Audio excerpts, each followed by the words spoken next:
Aladdin Story Part 4. When Aladdin found himself so handsomely equipped, he returned his uncle thanks, who thus addressed him, "As you are soon to be a merchant, it is proper you should frequent these shops, and be acquainted with them." He then showed him the largest and finest mosques, carried him to the khans or inns where the merchants and travelers lodged, and afterward to the Sultan's palace, where he had free access, and at last brought him to his own khan, where, meeting with some merchants he had become acquainted with since his arrival, he gave them a treat to make them and his pretended nephew acquainted. This entertainment lasted till night. When Aladdin would have taken leave of his uncle to go home, the magician would not let him go by himself, but conducted him to his mother, who, as soon as she saw him so well dressed, was transported with joy, and bestowed 1,000 blessings upon the magician. Early the next morning, the magician called again for Aladdin, and said he would take him to spend that day in the country, and on the next he would purchase the shop. He then led him out at one of the gates of the city, to some magnificent palaces, to each of which belonged beautiful gardens, into which anybody might enter. At every building he came to, he asked Aladdin if he did not think it fine, and the youth was ready to answer. When any one presented itself, crying out, "Here is a finer house, uncle, than any we have yet seen."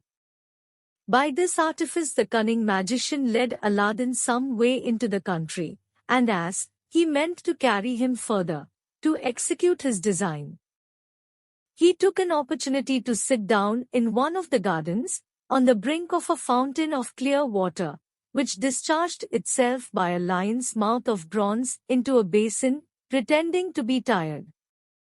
"Come, nephew," said he, "you must be weary, as well as I. Let us rest ourselves, and we shall be better able to pursue our walk." The magician next pulled from his girdle a handkerchief with cakes and fruit, and during this short repast he exhorted his nephew to leave off bad company, and to seek that of wise and prudent men, to improve by their conversation.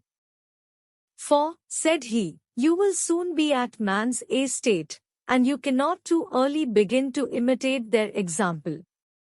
When they had eaten as much as they liked, they got up, and pursued their walk through gardens separated from one another only by small ditches, which marked out the limits without interrupting the communication, so great was the confidence the inhabitants reposed in each other.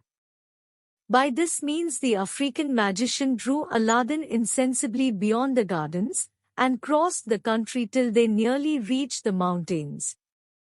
At last they arrived between two mountains of moderate height, and equal size, divided by a narrow valley, which was the place where the magician intended to execute the design that had brought him from Africa to China. "We will go no further now," said he to Aladdin. "I will show you here some extraordinary things, which, when you have seen, you will thank me for. But while I strike a light, gather up all the loose dry sticks you can see, to kindle a fire with." Aladdin found so many dried sticks that he soon collected a great heap. The magician presently set them on fire, and when they were in a blaze, threw in some incense, pronouncing several magical words which Aladdin did not understand. He had scarcely done so when the earth opened just before the magician, and discovered a stone with a brass ring fixed in it. Aladdin was so frightened that he would have run away, but the magician caught hold of him, and gave him such a box on the ear that he knocked him down. Aladdin got up trembling, and, with tears in his eyes, said to the magician, "What have I done, uncle, to be treated in this severe manner?"